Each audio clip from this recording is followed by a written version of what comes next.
আমরা জানি আস্তাগফিরুল্লাহ আল্লাযী লা ইলাহা ইল্লা হুয়াল হাইয়ুল কাইয়্যুম ওয়া তুবু ইলাইহি, ক্ষমা চাওয়ার এই দোয়া আস্তাগফিরুল্লাহ রাব্বি মিন কুল্লি জামবি ওয়া তুবু ইলাইহি, আস্তাগফিরুল্লাহ রাব্বি মিন কুল্লি জামবি ওয়া তুবু ইলাইহি। এই দোয়া তো খুঁজে পাওয়া যায় না, রাসূলের নামে আসলো কি করে?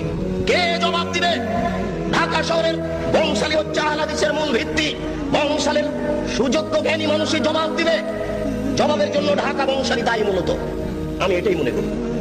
এখানে আহলে হাদিসের মাদ্রাসা আগে স্থান পেয়েছে, বংশালীর মানুষেরাই ঢাকা শহরে আগে দিকে ভিত্তি স্থাপন করেছে। আমরা গ্রাম প্রত্যন্তল থেকে একেবারে পল্লী এলাকা থেকে বংশালে যখন পৌঁছি তখনই মনে করি আহলে হাদিস অধ্যুষিত এলাকায় পৌঁছেছি। এটা আমাদের গৌরবের বিষয়।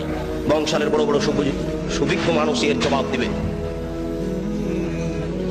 যেদিন বুদ্ধি হয়েছে সেদিন থেকে দেখেছি একফিরুল্লাহ লানা ওয়া লাকুম সালাম দেওয়ার সময় এই দোয়া পড়ে আসি। আমার শিক্ষক চাচা মক্তবের মসজিদে আমাদেরকে পিটিয়ে এই দোয়া মুখস্থ করিয়ে নিয়েছেন। এই দোয়ার ভিত্তি কোথায়? কে জবাব দিবে? জবাব দিবে কে? জবাব দেওয়ার জন্য কে প্রস্তুত রয়েছে?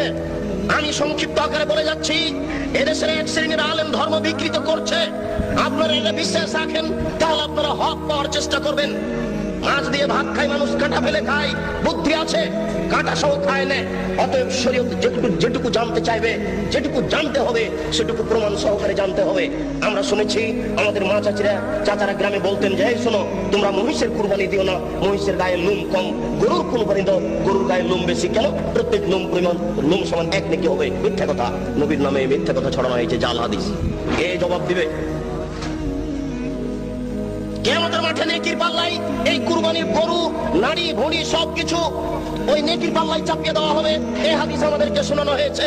এই হাদিস মিথ্যে, এর জবাব কে দিবে? গরু দিয়ে, উট দিয়ে আকিকা চলে না, এই হাদিস মিথ্যে, এটা জাল হাদিস। রাসূলের উপরে এটা বানিয়ে ছড়ানো হয়েছে। এর জবাব কে দিবে? বাচ্চার কানের পাশে আজান দিতে হবে, কথা সত্য। ডান কানে আজান দিতে হবে, বাম কানে ইকামত দিতে হবে, এই হাদিস মিথ্যে। রাসূলের কথা বলেননি, এই হাদিসের জবাব কে দিবে? মায়ের দিকে সুনজরে তাকালে কবুল হজের সমান নেকি হয়, এই হাদিস মিথ্যে। মায়ের পায়ের নিচে জান্নাত, এই হাদিস সত্য। মায়ের পায়ের নিচে জান্নাত, এই হাদিস ঠিক। মায়ের পায়ের নিচে জান্নাত, এই হাদিস ঠিক। বাপ মায়ের নিকটে বাপ মায়ের দিকে সুনজরে তাকালে কবুল হজের সমান নেকি হবে, এই হাদিস রাসূলের উপরে মিথ্যা আরোপ করা হয়েছে। এই জবাব কে দিবে? এই জন্য মনে রাখবেন, রাসূল সাল্লাল্লাহু আলাইহি ওয়াসাল্লাম একদা যাচ্ছিলেন মেরাজে জিবরাইল আলাইহিস সালামের সাথে। তিনি দেখলেন কতগুলি লোকের জিহ্বাকে আগুনের কেঁচি দিয়ে কেটে দেওয়া হচ্ছে। কতগুলি লোকের জিহ্বাকে আগুনের কেঁচি দিয়ে কেটে দেওয়া হচ্ছে।